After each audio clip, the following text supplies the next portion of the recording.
Odd NBA rules you didn't know existed. Most people who follow the NBA probably feel like they know all the rules of the league. A lot of people who follow the association have dribbled a basketball a few times themselves. When any kid starts to learn to play or watch basketball, the rules of the game are the first step in understanding the game. For any basketball fan, learning the rules of the game may actually be the most interesting part. All of a sudden, you're watching a game on TV at a young age and have no idea what is going on until you understand the rules and procedures. The game is very fast moving, and if you don't know what's going on, you can become lost extremely quickly. That's when young kids can first start appreciating the game we now know and love. Not all rules are perfect or called correctly at times, but everyone has a basic understanding of what you can and cannot do on the court. Every sport has some unknown rules, actual written rules that not many fans or players may know about. These are the type of things that some crazy NBA fans may know, but many people are left in the dark about some of the crazy rules and regulations the NBA has not only on the game itself, but players, coaches, and even fans.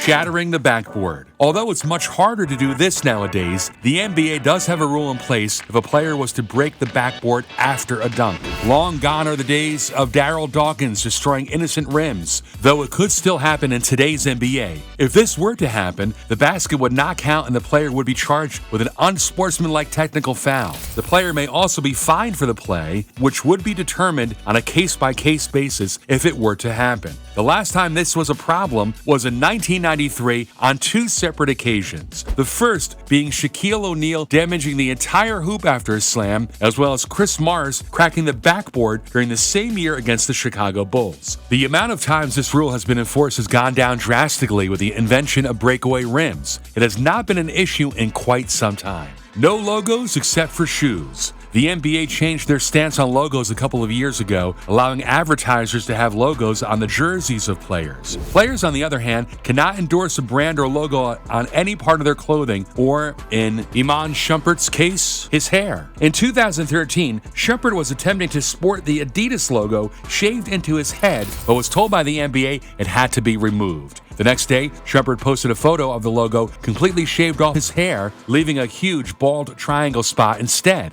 Item 5 of Section H of the NBA Rulebook's extended comments section, which governs player, team conduct, and dress, reads, "The only article bearing a commercial logo which can be worn by the players is their shoes." Years later, Shumpert was let go by the Adidas brand anyways. No double zeros. There are very little restrictions on what type of numbers players can wear, as long as someone else on the team does not have the same number and the number is not retired by a former player, then it's usually fair game. This is unlike the NCAA, where players are not allowed to choose 6, 7, 8, or 9 as their number. There is one case where a player cannot wear a certain number, and that concerns the number 0.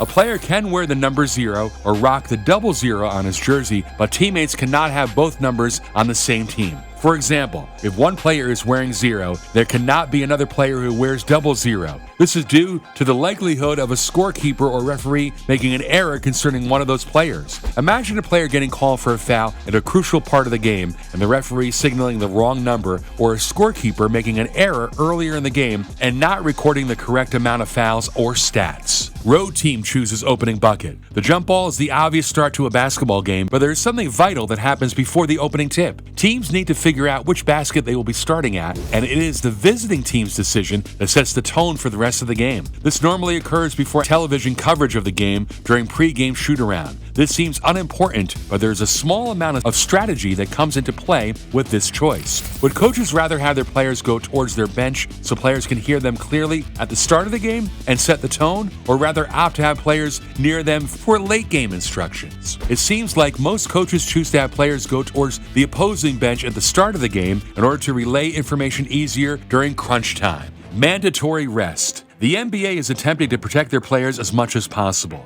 The schedule tries to allow players to have less back-to-backs and a more lenient travel schedule.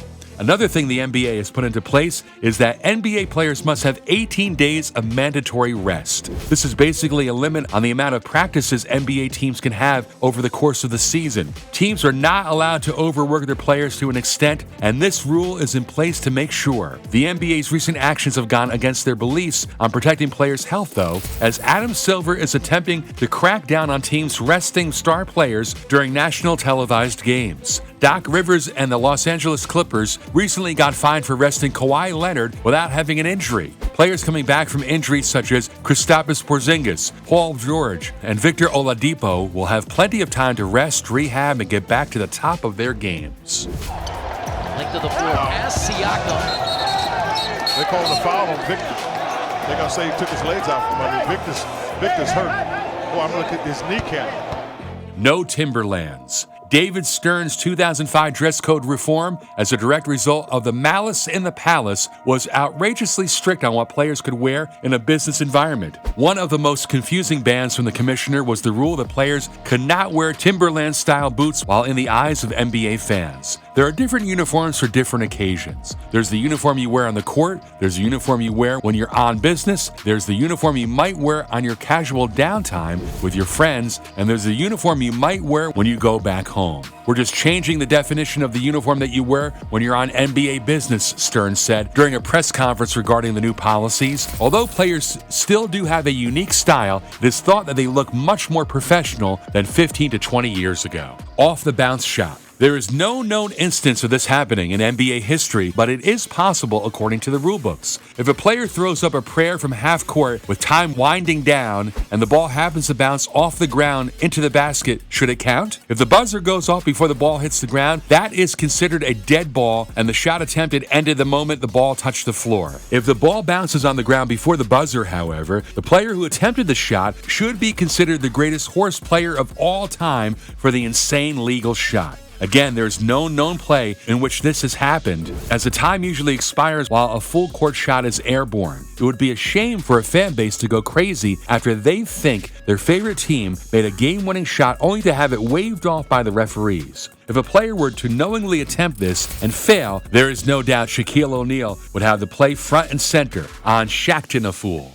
Disaster draft. This is by far the craziest written rule the NBA will ever have, and it is very smart. If a tragic accident were to happen in which 5 or more players from a team were to die, an emergency disaster draft would be held. Each of the other teams would only be allowed to protect 5 players, and the team affected by the disaster would be able to draft from the pool left over from the teams. This is very similar to the expansion-style draft, but with far less players protected by the other team due to the severity of the situation. The fact that the NBA has a contingency plan if this were to happen is crazy and hopefully will never take place. This rule was put into place due to the almost catastrophe of the 1960s Lakers, where 10 players almost died in a heavy snowstorm. The pilot was able to somehow land in the middle of a cornfield, avoiding what would have been the first disaster draft. Hopefully, this disaster draft never has to take place. Standing for the anthem. This was not an issue until recent years when players for the National Football League started kneeling during the national anthem. In order to avoid controversy and problems like the NFL about a trivial part of a sporting event, Adam Silver reminded players they must stand during the national anthem. Some players may want to make changes in their respective communities, but the NBA feels it is important for them to do that on their own time, not attempt to prove a point during a time when they should be respecting the United States of America. It's been a rule as long as I've been involved with the league, and my expectations is that our players will continue to stand for the anthem, he said. No one knows what will happen if a player does choose to break this rule, and Adam Silver has come out and said it would be handled on a case-by-case basis if it were to happen. 10-second violation. This rule is not the amount of time players have to get across half court, which was changed to 8, but rather the amount of time a player can take to do their free throw routine and shoot. Maybe one of the most known rules on this list, but it is violated sparingly. Karl Malone became famous for taking forever to put up his shot from the charity stripe, so much so that opposing crowds would assist the referee and count to 10 during the attempt. The most notable player in this day and age to struggle with this is Dwight Howard, who routinely had close calls getting up his shot within 10 seconds. It doesn't look like the extra time helped his free throw shot at all, and he has struggled throughout his career. Last year, MVP Giannis Antetokounmpo was the last player to be called for this violation in 2016 and has since shortened his routine after a phone call from the NBA. Final thoughts. Every sport has rules that most fans would not believe existed. Most of the rules do not come into play much, so there is no reason a regular fan would be familiar with them. The NBA is no different, and some of the rules they have instilled over the years make you scratch your head. Next time one of these rules comes into fruition, you will be able to explain the background and reasoning behind the rule.